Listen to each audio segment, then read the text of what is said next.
Warahmatullahi wabarakatuh. Perkenalkan, nama saya Dani Kurnia Reza Pahlevi dari kelas C212B, Prodi Diploma 4 Manajemen Bisnis dan Retail Politeknik Sti Bisnis Kota Tegal. Di sini saya akan mempresentasikan materi pengantar bisnis dan etika bisnis. Pengantar bisnis. Pengertian. Bisnis adalah suatu organisasi yang menjual barang atau jasa kepada konsumen untuk mendapatkan laba. Bisnis juga bisa dikatakan sebagai kegiatan yang membantu usaha-usaha pemenuhan kebutuhan masyarakat oleh perusahaan atau usaha yang melayani kebutuhan masyarakat baik yang bermotif keuntungan atau tidak. Ada juga faktor yang mendukung terlaksananya sebuah bisnis seperti reputasi, keahlian, ilmu, sahabat, dan kerabat dapat menjadi modal bisnis. Untuk selanjutnya yaitu kesempatan bisnis. Kesempatan bisnis adalah kesempatan dalam berbisnis yang dapat dieksploitasi secara baik dan menguntungkan, yang mana kesempatan bisnis timbul dari adanya kebutuhan baru atau perubahan akan kebutuhan masyarakat. Oleh karena itu, para bisnismen harus jeli dalam melihat kebutuhan masyarakat.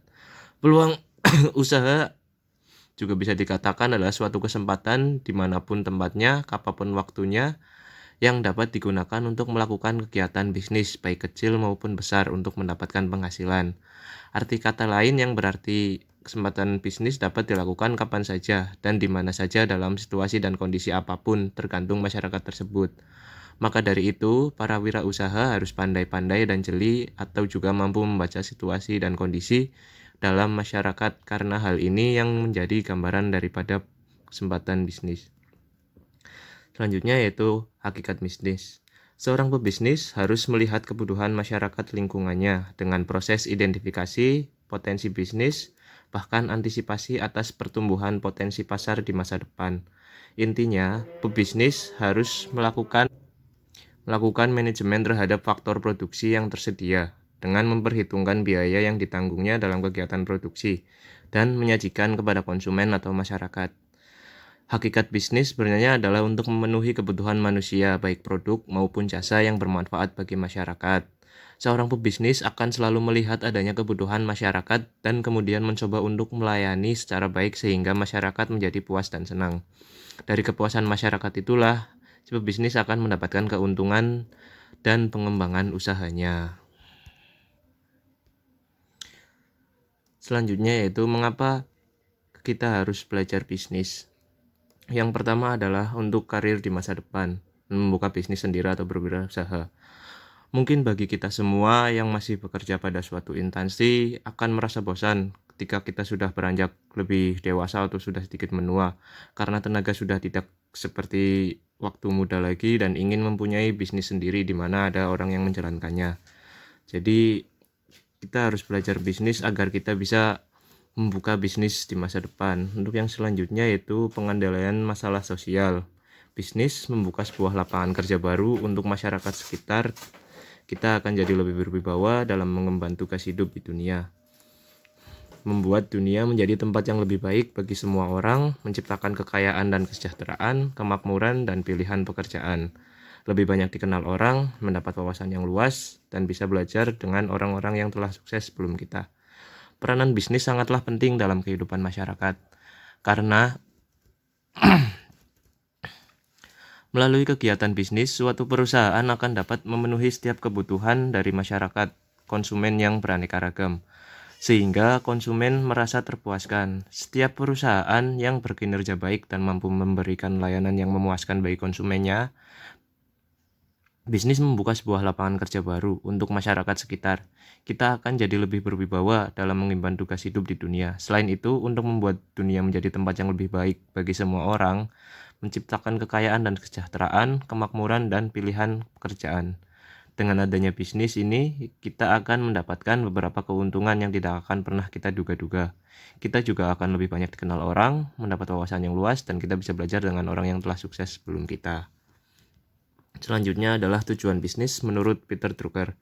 Yang pertama adalah wealth maximum atau kekayaan maksimal. Para pelaku usaha mendirikan perusahaan dengan harapan usaha yang dibangunnya mampu memberikan keuntungan atau profit yang akan menambah kekayaan pengusaha tersebut. Yang kedua adalah market standing atau penguasa pasar. Penguasaan pasar akan memberikan jaminan bagi perusahaan untuk memperoleh pendapatan penjualan atau sales revenue dan profit dalam jangka panjang. Yang ketiga ada inovasi. Menurut Drucker, terdapat dua jenis inovasi pada setiap bisnis, yaitu inovasi produk atau jasa, inovasi keahlian dan skill. Jadi tidak hanya ada inovasi dalam hal produk atau jasa saja, inovasi keahlian juga sangat dibutuhkan. Apalagi dalam keadaan pandemi seperti yang lalu, kita dituntut untuk mempunyai skill yang lain daripada skill yang biasanya.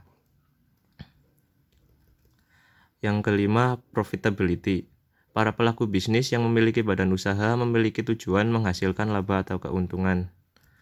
Yang keenam, manager performance and development. Manajer merupakan orang yang secara operasional bertanggung jawab terhadap pencapaian tujuan organisasi. Jadi harus memiliki pengetahuan atau knowledge, kemampuan atau skill, dan perilaku yang baik atau good behavior. Yang ketujuh yaitu worker performance and attitude. Selain manajer, SDM juga harus menjadi perhatian besar dari perusahaan. Dan yang terakhir yaitu public responsibility atau tanggung jawab umum. Bisnis harus memiliki tanggung jawab sosial, seperti memajukan kesejahteraan masyarakat, mencegah terjadinya polusi, dan menciptakan lapangan kerja. Untuk yang selanjutnya yaitu fungsi bisnis. Fungsi bisnis dibagi menjadi tiga. Yang pertama yaitu acquiring raw materials atau memperoleh bahan baku. Contohkan dalam membuat roti kita harus memerlukan tepung terigu untuk membuatnya. Membuat lemari kita juga memerlukan kayu untuk membuatnya, dan membuat buku tulis kita memerlukan bahan untuk membuatnya. Yang kedua yaitu manufacturing raw materials into product atau mengolah bahan baku. Jadi setelah kita memperoleh bahan baku, kita akan mengolahnya untuk menjadi sebuah produk. Misalnya dalam membuat roti, tepung terigu diubah menjadi roti dengan berbagai rasa. Dan yang terakhir, distributing product to consumers atau mendistribusikan produk ke konsumen.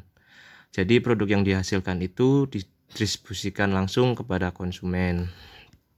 Dan yang selanjutnya yaitu konsumen bisnis. Apabila dilihat dari sisi konsumen sebagai buyer, maka pembeli produk perusahaan dari segmen bisnis consumer dibagi menjadi 4 kategori.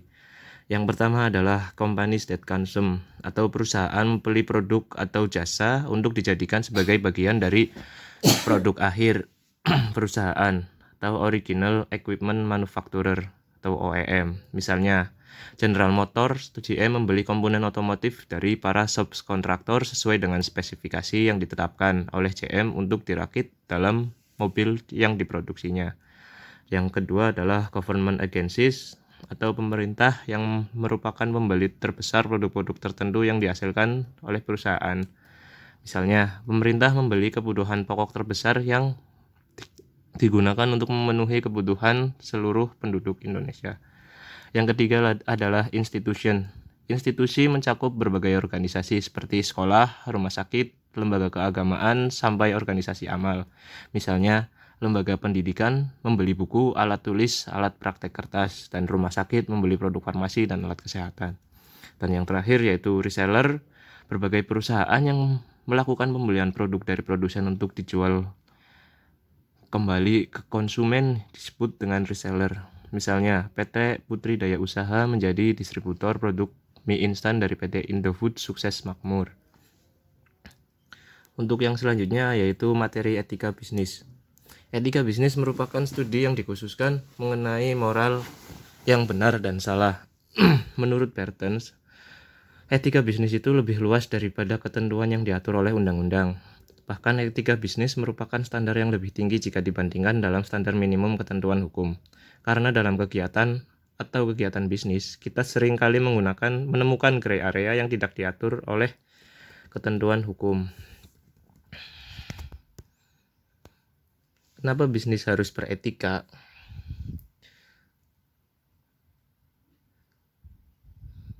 Jadi dalam dunia bisnis, etika sangat diperlukan untuk mengelola dan menjalankan sebuah bisnis. Dengan etika yang baik, secara otomatis bisnis akan lebih mudah berkembang. Etika yang diterapkan di dalam suatu perusahaan akan membentuk nilai, norma, serta perilaku karyawan dan pemimpinnya.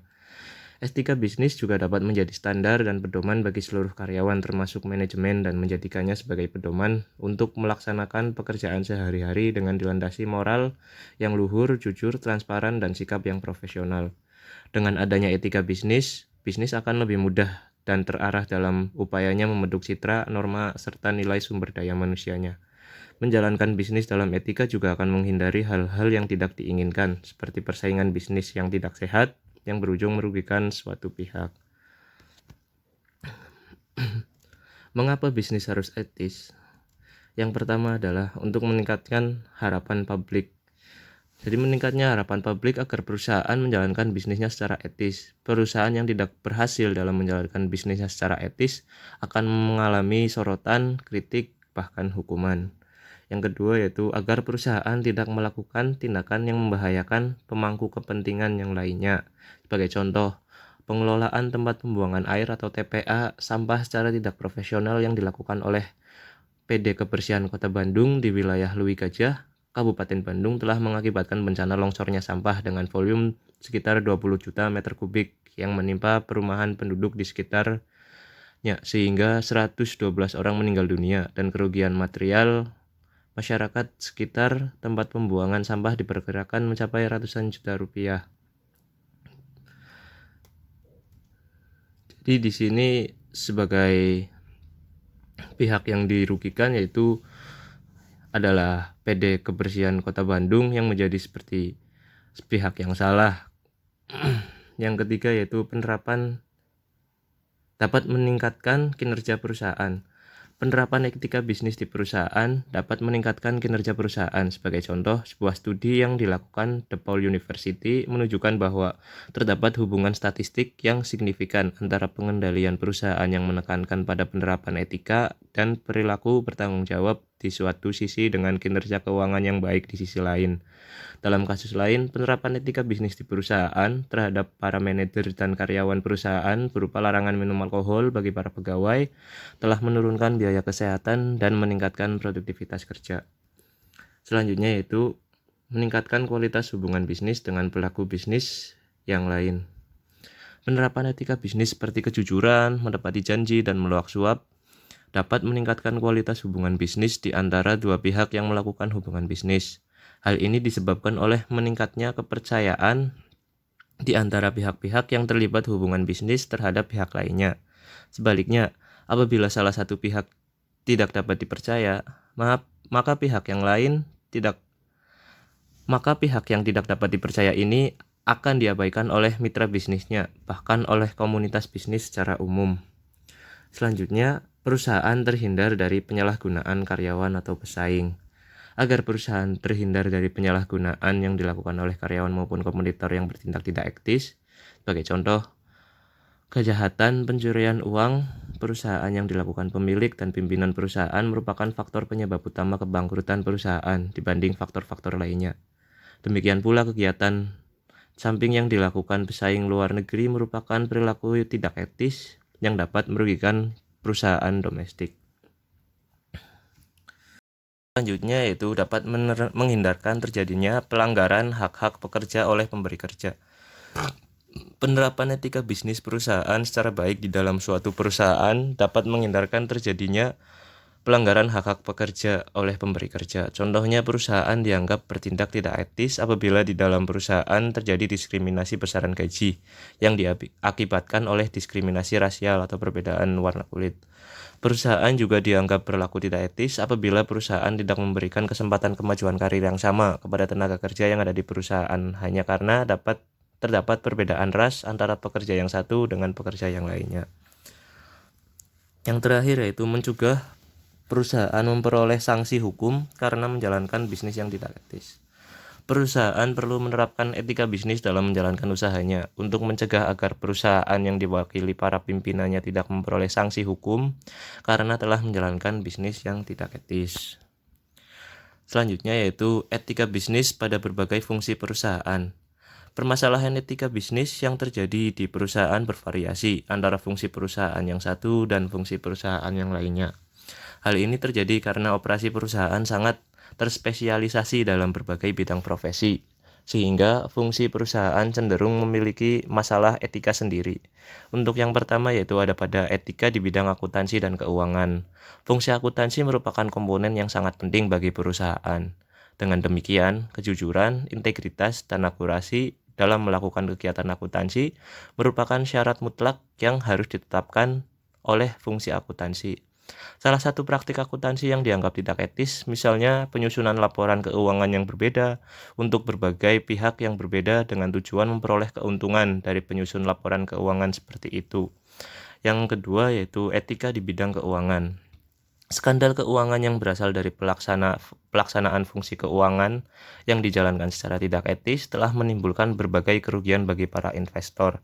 Pelanggaran etika dalam bidang keuangan dapat terjadi misalnya melalui praktek window dressing terhadap laporan keuangan perusahaan yang akan mengajukan pinjaman ke bank. Yang ketiga, etika di bidang produksi dan pemasaran. Hubungan yang dilakukan perusahaan dengan pelanggannya dapat menimbulkan berbagai permasalahan etika di bidang produksi dan pemasaran.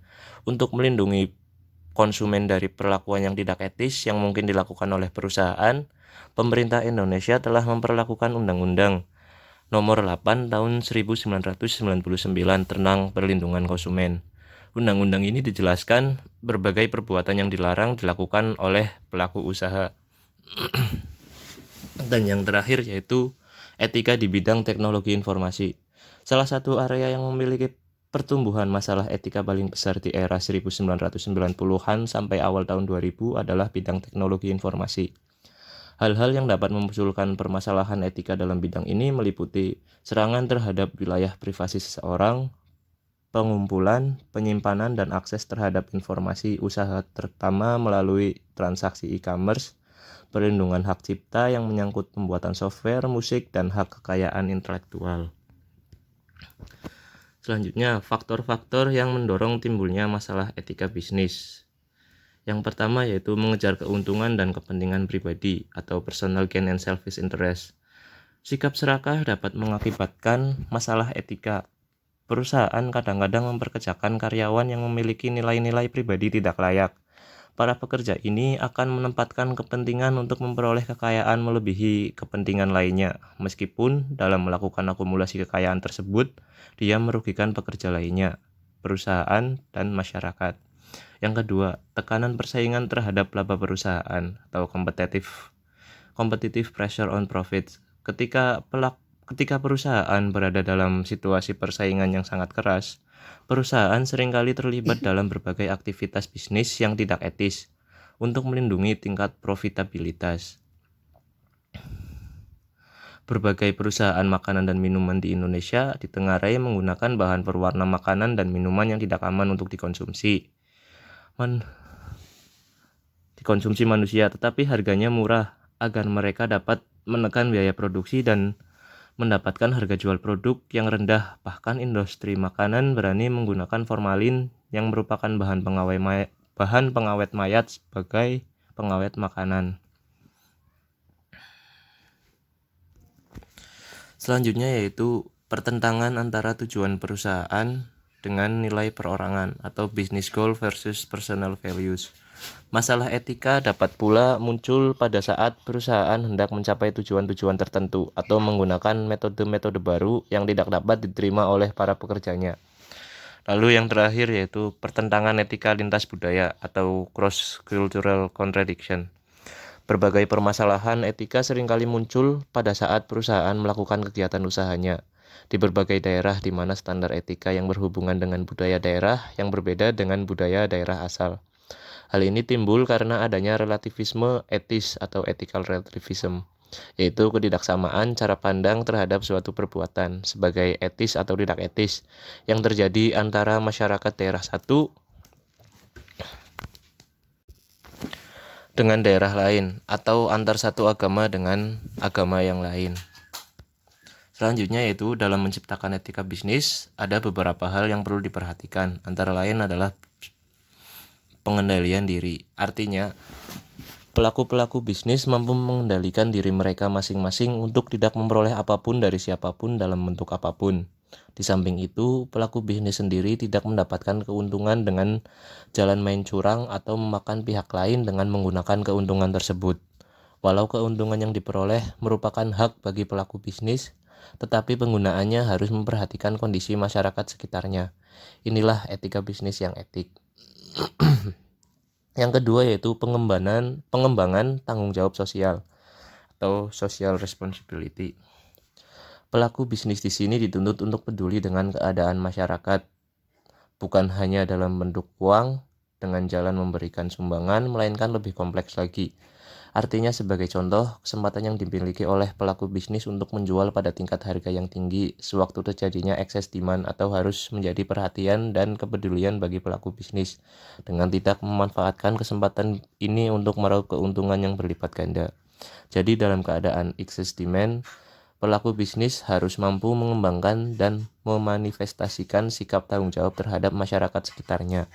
Tanggung jawab sosial bisa dalam bentuk kepedulian terhadap masyarakat di sekitarnya, terutama dalam hal pendidikan, kesehatan, pemberian latihan keterampilan, dan lain-lain.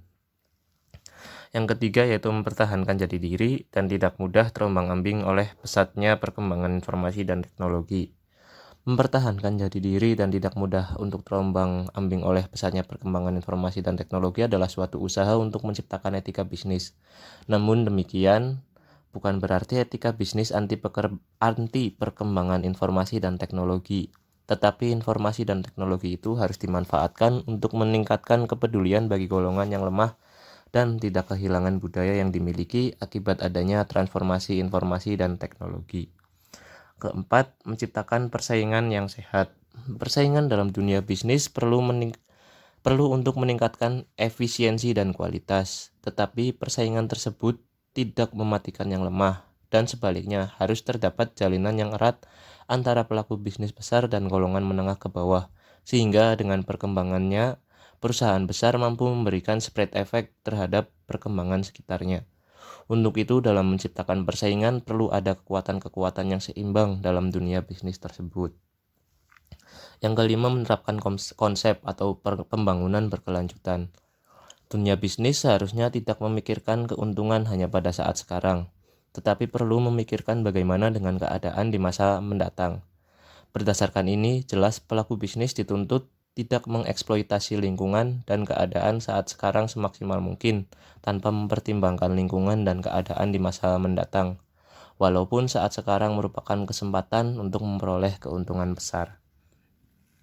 Yang selanjutnya yaitu menghindari sifat 5K. Kata belece, kong kali kong, koneksi, kolusi, dan komisi. Jika pelaku bisnis sudah mampu menghindari sikap seperti itu, kita yakin tidak akan terjadi lagi apa yang dinampakkan dengan korupsi, manipulasi, dan segala bentuk permainan curang dalam dunia bisnis, ataupun berbagai kasus yang mencemarkan nama bangsa dan negara. Selanjutnya, mampu menyatakan yang benar itu benar. Artinya, pelaku bisnis itu memang tidak wajar untuk menerima kredit. Sebagai contoh, karena persyaratan tidak bisa dipenuhi, jangan menggunakan kata belece dari koneksi, serta melakukan kong kali kong dengan kata yang salah. Juga jangan memaksa diri untuk mengadakan kolusi, serta memberikan komisi kepada pihak yang terkait. Selanjutnya yaitu menumbuhkan sikap saling percaya antar golongan pengusaha. Untuk menciptakan kondisi bisnis yang kondusif, harus ada sikap saling percaya atau trust antara golongan pengusaha kuat dengan golongan pengusaha yang lemah, sehingga pengusaha yang lemah mampu berkembang bersama dengan pengusaha lainnya yang sudah besar dan mapan. Kesembilan, konsekuen dan konsisten dengan aturan main bersama. Semua konsep etika bisnis yang telah ditentukan tidak akan dapat terlaksana apabila setiap orang tidak mau konsekuen dan konsisten dengan etika tersebut. Mengapa? Seandainya semua ketika bisnis telah disepakati, sementara ada oknum, baik pengusaha sendiri maupun pihak yang lain mencoba untuk melakukan kecurangan demi kepentingan pribadi, jelas semua konsep etika bisnis itu akan gugur satu demi satu. Nomor 10, memelihara kesepakatan atau menumbuh kembangkan kesadaran dan rasa memiliki terhadap apa yang telah disepakati. Memelihara kesepakatan atau menumbuhkan kesadaran dan rasa memiliki terhadap apa yang telah disepakati adalah suatu usaha untuk menciptakan etika bisnis. Jika etika ini telah dimiliki oleh semua pihak, jelas semua memberikan suatu ketentraman dan kenyamanan dalam berbisnis. Dan yang terakhir, perlu adanya sebagian etika bisnis yang dituangkan dalam suatu hukum positif yang berupa peraturan perundang-undangan. Perlunya sebagian etika bisnis dituangkan dalam suatu hukum positif yang menjadi peraturan perundang-undangan dimaksudkan untuk menjamin kepastian hukum dari etika bisnis tersebut, seperti proteksi terhadap pengusaha yang lemah.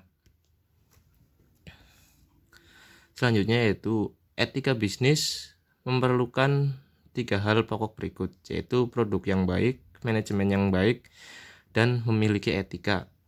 Selama perusahaan memiliki produk yang berkualitas dan berguna untuk masyarakat, di samping itu dikelola dengan manajemen yang tepat di bidang produksi, finansial, sumber daya manusia, dan lain-lain, tetapi tidak punya etika, maka kekurangan ini cepat atau lambat akan menjadi batu sandungan bagi perusahaan tersebut. Bisnis merupakan suatu unsur mutlak perlu dalam masyarakat modern. Tetapi kalau merupakan fenomena nasional yang begitu hakiki, bisnis tidak dapat dilepaskan dari aturan-aturan main yang selalu harus diterima dalam pergaulan sosial, termasuk juga aturan-aturan moral. Mengapa bisnis harus berlaku etis? Tekanan kalimat ini ada pada kata harus. Dengan kata lain, mengapa bisnis tidak bebas untuk berlaku etis atau tidak? Tentu saja secara faktual telah berulang kali terjadi hal-hal yang tidak etis dalam kegiatan bisnis, dan hal ini tidak perlu disangkal, tetapi juga tidak perlu menjadi fokus pada perhatian kita. Selanjutnya yaitu aspek pokok bisnis dari sudut pandang ekonomis. Dari sudut pandang ekonomis, good business adalah bisnis yang bukan saja menguntungkan, tetapi juga bisnis yang berkualitas etis.